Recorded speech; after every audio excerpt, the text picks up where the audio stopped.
السلام علیکم، ابرار رشید آپ کی خدمت میں حاضر ہے اور میری آپ سے ریکویسٹ ہے کہ اگر ابھی تک آپ نے میرے چینل کو سبسکرائب نہیں کیا تو اسے سبسکرائب کر لیں۔ آج میں ذکر کروں گا قطر کی صورتحال کہ وہاں پر مظاہرے کیوں ہوئے اور اس کے بعد اب دبئی کی صورتحال کس طرف جا رہی ہے، یعنی UAE کی عمومی صورتحال اب کیا ہے۔ سب سے پہلے ذکر کرتے ہیں قطر کا۔ گزشتہ دنوں قطر میں مختلف جگہوں پر یعنی مختلف جو لیبر کیمپس ہیں وہاں پر غیر ملکیوں نے احتجاج کیا، یعنی احتجاجی مظاہرے کیے۔ یہ ایک نئی بات ہے۔ اکثر جو خلیجی ممالک ہیں وہاں کے قوانین کسی بھی شخص کو احتجاج یا احتجاجی مظاہرہ کرنے کی اجازت نہیں دیتے، لیکن قطر میں یہ جو احتجاجی مظاہرے ہوئے یہ ان غیر ملکیوں کی جانب سے کیے گئے جنہیں کافی عرصے سے تنخواہیں ادا نہیں کی جا رہی، اور بالآخر یہ لوگ مجبور ہوئے کہ ان کو بھیک مانگنا پڑی، کھانے کے لیے خوراک مانگنا پڑی، جس کے بعد انہوں نے مظاہرے کیے۔ غیر ملکی اخبار کے مطابق یہ مظاہرے ان لوگوں نے کیے یا تو جن کو بغیر تنخواہوں کے نوکری سے نکال دیا گیا یا جن کی تنخواہیں 2-3 مہینے سے ادا نہیں کی گئیں۔ یاد رہے کہ دیگر خلیجی ممالک کی طرح کرونا وائرس کے بعد قطر کی معاشی صورتحال بھی کافی مشکلات سے دوچار ہے، اور پہلے ہی ان ممالک میں جو لیبر کلاس ہے وہ انتہائی قلیل تنخواہ پر، بہت کم تنخواہ پر کام کرتی ہے۔ آپ یقین کریں گے کہ بعض ممالک میں آپ یہ سمجھ لیں کہ 600 درہم یا 600 ریال سے تنخواہوں کا جو ہے وہ آغاز ہوتا ہے، اور زیادہ سے زیادہ کسی کو اگر تنخواہ لیبر کو ملے تو وہ 800 درہم ہوتی ہے۔ اس کے ساتھ کھانا دیا جاتا ہے، جو رہنے کی جگہ فراہم کی جاتی ہے، اور جو رہائش گاہیں ہیں، جو کیمپس ہیں، ایک کمرے میں 6-6، 8-8 اور بعض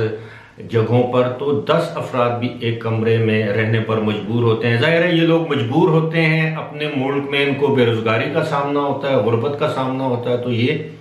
ایسی مشکل ترین صورتحال میں بھی کام کرنے کو تیار ہو کے ایجنٹ حضرات کو ہزاروں لاکھوں روپے دے کے قرض لے کر دوسرے ممالک جاتے ہیں۔ لیکن اگر ایسے ممالک میں بھی ان کے ساتھ وہی سلوک ہو جس طرح بیکار کیمپوں میں ہوتا ہے تو اس پر افسوس کیا جا سکتا ہے۔ تاہم اس ساری صورتحال کے بعد اچھی خبر یہ ہے کہ قطر کی حکومت نے اس بات کا اعلان کیا ہے کہ وہ سارے معاملے کی انکوائری کرے گی اور اس بات کو یقینی بنائے گی کہ جتنی بھی کمپنیوں نے اپنے ملازمین کو تنخواہیں ادا نہیں کی یا تاخیر کی ہے وہ فوری طور پر ان کی تنخواہیں ادا کر دیں۔ لیکن ابھی تک یہ واضح نہیں کیا گیا کہ اس حوالے سے کوئی ڈیڈ لائن دی گئی ہے کہ کب ان لوگوں کو ان کی تنخواہیں ادا کی جائیں گی جن کی تنخواہیں 2-3 مہینے سے بند ہیں یا ادا نہیں کی گئیں۔ دوسری جانب UAE میں صورتحال کرونا وائرس کی صورتحال قدرے بہتری کی طرف جا رہی ہے، اور عید پر جو لاک ڈاؤن کیا گیا ہے اس کے بھی اب مثبت اثرات سامنے آ رہے ہیں، اور گزشتہ روز صرف ایک موت واقع ہوئی UAE کے اندر، جبکہ 681 کرونا وائرس کے مزید مریض سامنے آئے۔ لیکن بتایا یہ گیا ہے کہ یہ جتنے بھی مریض یہ سامنے آئے ہیں ان میں معمولی نوعیت کی علامات تھیں، یعنی جن کو مائلڈ کیسز کہا جاتا ہے۔ ساتھ ہی ساتھ اس بات کی طرف بھی اشارہ کیا گیا کہ یہ چند دنوں سے جو کرونا وائرس کے مریضوں کی تعداد میں اضافہ دیکھنے میں آ رہا ہے اس کی اصل وجہ یہ ہے کہ اب UAE کے مختلف مقامات پر جو ٹیسٹ کرنے کی جو سہولت ہے یا جو ٹیسٹ کرنے کی ان کے پاس کیپیسٹی ہے وہ بڑھ گئی ہے۔ اب روزانہ زیادہ ٹیسٹ کیے جاتے ہیں، یہی وجہ ہے کہ بہت سے ٹیسٹ اب پازیٹیو بھی آتے ہیں۔ لیکن ساتھ ہی ساتھ اچھی خبر، جو سب سے اچھی خبر یہ ہے کہ تقریباً 70% ایسے لوگ ہیں جو کہ 2 یا 3 دنوں میں صحت یاب ہو کر اپنے گھروں میں چلے جاتے ہیں، اور بہت سے لوگ ایسے ہیں جن کو ٹیسٹ پازیٹیو آنے کے بعد اپنے گھروں میں کوارنٹین کر دیا جاتا ہے۔ یہ اچھی خبریں ہیں۔ دوسری جانب ہم اگر پاکستان کی طرف دیکھیں تو پاکستان میں صورتحال انتہائی سنگین ہے۔ عید کے پہلے روز 32 افراد موت کے منہ میں چلے گئے، اور اب تک ہلاکتوں کی جو تعداد ہے